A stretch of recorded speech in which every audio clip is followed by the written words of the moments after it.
Right. No, I understand that, but how do you explain that to a little kid who hates lima beans? Well, I don't think lima beans are that great myself. Really, I love lima beans. Do you? Yeah, I do. No, I think people think vegetarian food is bland and boring. Well, all I do is make I love cooking. You know, I find it very sensual, but I don't like handling flesh, so I don't do meat. So I just make great, tasty food. And I said to the kids, in fact, we said to the kids, because really what happened was we were up on our farm in Scotland, we were eating leg of lamb, admiring our sheep in the field, and Paul went, we're eating one of their legs. We're eating binky. We're eating binky for dinner. And we thought, what are we doing? So we stopped eating meat. Now, when was this? This was early on? Over 20 years ago. And then we were behind a truck packed with beautiful chickens, and it turned into a chicken processing plant. And we said, they're going to be dead in a minute. Yeah. We're not eating chicken. And then everybody says, oh, fish have no feelings. Well, we drowned them in the air, and they're gasping for breath, but they have no feelings. Hey, thanks for drowning me. Thanks for letting me die. So we decided we're not eating anything that's like us, because we are animals. You're back to the lima beans. I'm back to no, but this cookbook is really for meat eaters who don't particularly want to eat meat, but they love food. How did it's easy. How did the kids adapt to all this when they were young? Well, we just said, look, we're not going to eat meat. I said, I'm not going to cook it. If you want it, you cook it. You can have it. But they love animals, too. And they said, no way, we don't want it. So everybody's still a vegetarian? Oh, because your kids are growing, most of them are growing up. Yeah, my youngest is 15 like yours. What did you feed them when they were babies? Great food. Just no meat. Oh, so much. But, like, what do you do to it that the kids love? Like the green beans, okay? Is that a good one? What do you do with green beans? It's not just vegetables. There's pastas, there's what is pies. This? That's what I call Festive Roast, and it's in place of that poor old turkey that gets to die every Thanksgiving and every Christmas. Now, what do you put in a festive roast? It's mainly soya. That's meatless, love. It's soya and wheat protein, and it's textured, so it chews like meat. But it's not meat. It has no gristle. There you go. You don't have to eat a breast or a thigh or a rib. And it's great. And it's stuffing, and it's gravy, and it's slices like turkey, and it's healthy. Yeah. So now you eat great, you know. You raise the kids with no help, I mean, really a low-profile, low-budget lifestyle. Yeah. Well, I like that. I like simplicity, and I like closeness. I like warmth. But 2 bedrooms? Well, I happened to fall in love with a little 1930s roundhouse. It looked like a little lantern, and it was so beautiful that's where we lived. Had 3 of the girls next to us, and you'd bang your head on these little dormer things. And after a while, Paul said, no, we've got to get something a bit bigger. So you got something a little bit bigger. So we just moved up the road a bit. It's still not that big, actually. But is this because you wanted them to be perfectly normal? Really, because I don't like big houses where if you have an argument, the kids are over there or you're there and everybody's sort of rambling around. I like being close. Has that been good? I mean, because everybody knows everything that's going on with everybody when you're close, don't they? They sure do. And I like that. That's been good, yeah? Simplicity, yeah. Public schools? Public schools. I went to one. Did you go to one? Well, yeah, but they were good then, Linda. Well, you know, I'm so concerned about them now. No, it's true. It's changed a lot. But in England, we were living in London, and the schools were getting pretty bad. And we moved to the country, and the local schools were so nice. I mean, why not? Also, our kids are really nice people, and I think it's important that people should get along with each other and not be privileged. So, I mean, we want our kids at least to have what everybody else has, which is normality. And I think they've really benefited from it. I didn't want them to go, oh, I don't want that. Well, that's your daughter, and she's absolutely a doll. Yeah, she's got a big heart, and that's what it's about. Yeah. All right, well, let's take a little break, and when we come back, we'll talk more. A little break. A little break. We'll talk more with Linda McCartney, and we'll meet former wives of singers Jerry Lee Lewis and Jim Croce. We'll be back in a minute.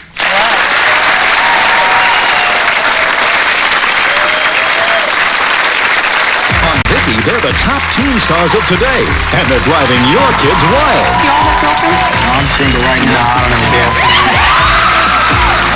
Meet stars from Fresh Prince of Bel-Air, Blossom, Life Goes On, Step by Step, and Saved by the Bell. What do you look for in a girl? A guy likes a girl who's a little mysterious, too, you know. They're all the craze in the 90s. Tell us about the juicy pan letters you get. Only on the next Vicki.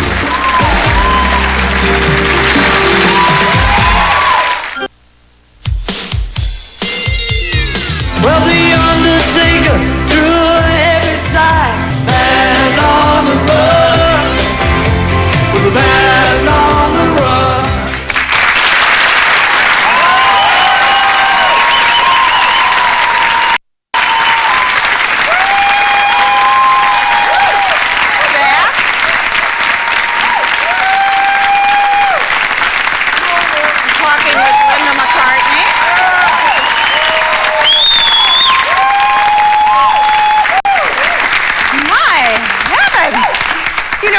the kids are all grown up now, yeah?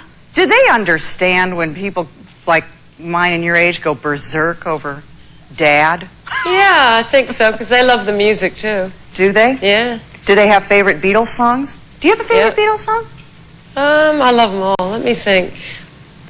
Funnily, some of mine are obscure ones, like Baby You're a Rich Man. Does anybody know that? Oh, yeah. Yes.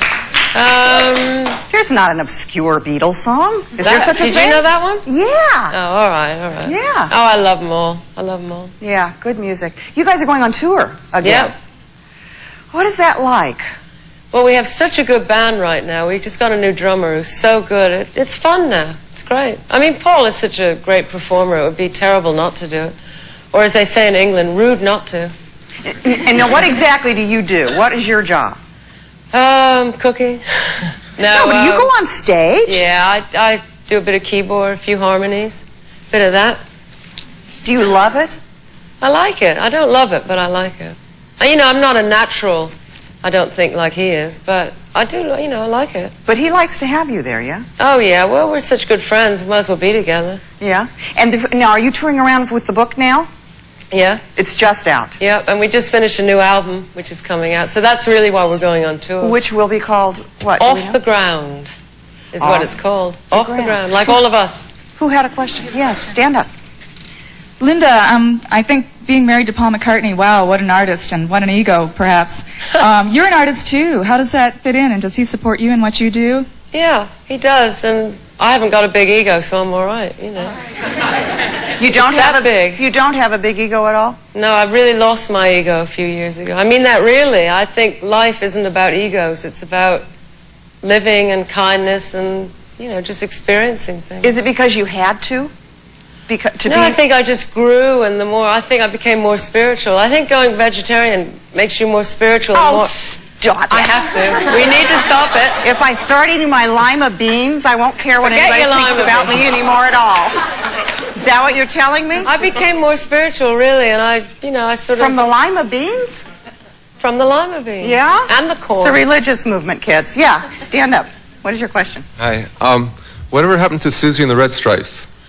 Well, I like it. Who's Susie I and loved the Red reggae. Stripes? You don't even know about Susie, do you? I don't know Susie and the Red Stripes. Oh, I'm so stupid. Well, I was so inspired by Jamaican reggae music. I started writing reggae songs. And when we were in Jamaica, people used to call me, hey, Susie. You know, I guess blonde, they just call me Susie. I don't know why. And Red Stripe beer, so I thought Susie and the Red Stripes. So I made a record, but it just got so hectic. And again, I thought, what am I going to do? Be Susie and the Red Stripes? No. So I just stopped doing it. I'd made a record. Actually, we made an animated film to it. The song was called Seaside Woman. And this really great animated... You know the song, the lyrics and everything? He knows more than you know, Vicki. Look out. Anyway, make a long story short, long story, very short, we did an animated film to the music, and it won at Cannes Film Festival. So that was something, yeah. When did you do this? That was in the 70s, wasn't it? 70s, yeah. 77. He knows the year, there he you knows go. the lyrics. Did you have a question? Yeah. I was wondering, besides Paul McCartney and John Lennon, who are your favorite songwriters? Well, I love Otis Redding, and I love Neil Young a lot. I think he's really great. But there's so many, you know. Is it true what we hear all the time that John was sort of the intellectual one and Paul was sort of the... They're both very similar and very the same. I think it's because Paul, everybody thought, oh, he's the cute one. So that sort of hindered everybody saying he was the deep one. Believe me, he's very artistic and very deep. Oh, he's incredibly artistic. Exactly. I just wondered if that bugs you at all to hear that. John wrote a lot of beautiful music as well as rough edge, and Paul wrote a lot of rough edge as well as beautiful. They were partners. Do you all keep in touch with each other, the Beatles?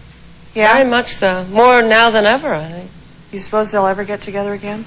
Well, how can they if John's not around? It's not the same. But I don't actually... know. I heard a rumor just the other day that the three of them were going to get together for Clinton's inauguration. Did you hear this? Yeah.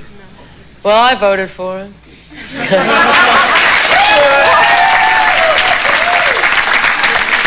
But actually, they are doing they're working together on the whole sort of history of the Beatles, and they have talked about maybe doing some more music together, which would be great. That's nice, because there was a time there where they really sort of burned out on each other, didn't they? And well, I think they've been together. together so long and they had grown up, and again, a lot of whispering in ears against each other. I think it's, you know, it's life, isn't it? Hard. Life in the fast lane. Yeah. Yeah, stand up. What is your question? Yeah, I'd like to know, Linda, if you keep in touch with Yoko Ono at all. Not really, no. I keep more in touch with Barbara and Olivia, I think probably because we have a bit more in common. You know, but, you know, Yoko and I, we sort of send Christmas cards and stuff, but I think living in England and her living over here, we don't really. Very politically correct answer, I have a feeling. Now listen, Thank you. I know you must scoot because you have a book opening Tonight at a gallery tonight as up we the road. speak. It's happening Yeah. as we speak. Exactly. In fact, it's on now. I'm sitting I here know and it is, they're so all you over need there. to scoot. I'm going to come down and get a hug, and I hope I'm going to get over there too. Thank you Good. so much for coming I'm and really visiting happy with to us. be here. Linda Great McCartney. audience. Sorry to push the Betsy thing. So. Oh, no. Maybe you can talk me into it. Thank you. Whoa. Like that. Thank you. All right, now listen, kids. What does it take to be the wife of a rock star? We'll find out from the women who inspired some of rock's greatest hits when we come back.